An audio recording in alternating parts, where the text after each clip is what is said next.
All right, let's switch to the NFL here. Just kind of give me your thoughts on, McLaurin obviously has been a huge topic Well, here. they're all stories. I mean, this is the season of hold-ins. The system was built so that we didn't have holdouts, and the players found a way, along with the clubs agreeing, to allow players to hold in, so they get away from the fines. But it's all just tactical. I mean, everybody demands to be traded. Everybody wants to get traded, and everybody, it's all about contracts and negotiations. And the one thing about the National Football League, different than college football, is the NFL shares all their player contract information. So you have a way. The debate that's going on out in Ashburn is not do they want to pay McLaurin, is where does McLaurin think he ranks compared to Jamar Chase and some of the other receivers, and how much of the guaranteed money is he willing to take and not willing to take. I think there lies the debate is it comes back to what's the grade on the player. If Chase got X and T. Higgins got Y, then what am I worth? And you have to kind of put that, and that's the conversation. To characterize this as not being close would be ridiculous. I mean, Washington knows what the market is, and so do the agents, and so they're trying to get as much as they can. It's just it's the summer season of posturing. Yeah, just part of the business. Same with Micah Parsons, right?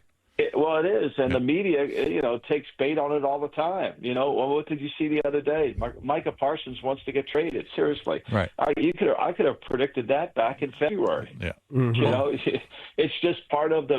Just go to Playbook 101 on contract negotiations. Demand to be traded if you don't get what you want.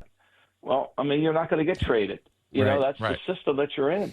Well, can you kind of handicap the NFC East? Where do the Skins/Commanders fit in? What do you expect from Jaden? I would say we go back to their name. I really do. I mean, I grew up a Redskin fan. They're going to go back into RFK Stadium. I mean, everybody seems to want it except for I don't know who doesn't. Mm-hmm. But that helmet's still one of the greatest helmets of all time in the National Football League. Look, everybody's more worried. I wrote about George Preston Marshall. I mean, we took away the name the Redskins, and we keep George Preston Marshall, who clearly, if you study history of the NFL, which I wrote about in this book, Football Done Right, he set football back tremendously because of his inability to want to have racial equality within the National Football League. Mm-hmm. And he's still in the Hall of Fame. Nobody's kicked him out of the Hall of Fame, and it's proven. I mean, he was the last team to get a black player, Bobby Mitchell, on the team, and yet he's still involved in the Washington folklore, which to me is a bigger injustice, especially considering that everybody wants to have the name back. But handicap the NFC East, can you? I know you're locked in on college, but I think Philly obviously is still going to be the team to beat. They do a good job of adjusting to their season. I thought last year Howie did a wonderful job of addressing what his team needs were and fixing them. But look, I mean, Jaden Daniels has done an incredible job of what he did with Washington. It's, the hardest thing to do in any sport is to go from good to great, right? Everybody can get to good. It's that next level. And typically you need to have everybody buy in and go from there. I mean, it all comes down to quarterbacking play, right? I mean, Washington has got a great one. Jalen Hurts with Barkley allows him. Now, injury will play a huge factor. But, Washington, Philadelphia, New York with Russell Wilson and Jameis Winston, that's going to be an interesting team to watch because those two players have not been exactly lighting it up at quarterback position in the recent years. Just the last question on Terry. I know you got to run too.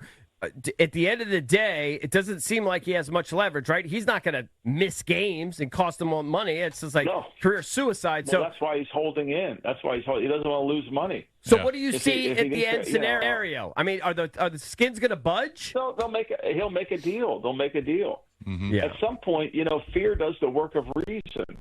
If I fear I'm going to check, I'm more reasonable. Mm-hmm. Yeah, it'll happen. All right. Well, Mike, we appreciate the time. Check out his guys. book. Appreciate you having me. Thank you, Mike. His book in paperback now, Football Done Right, setting the record straight on the coaches, players, and history of the NFL. That was Mike Lombardi. He is the general manager of the UNC football program.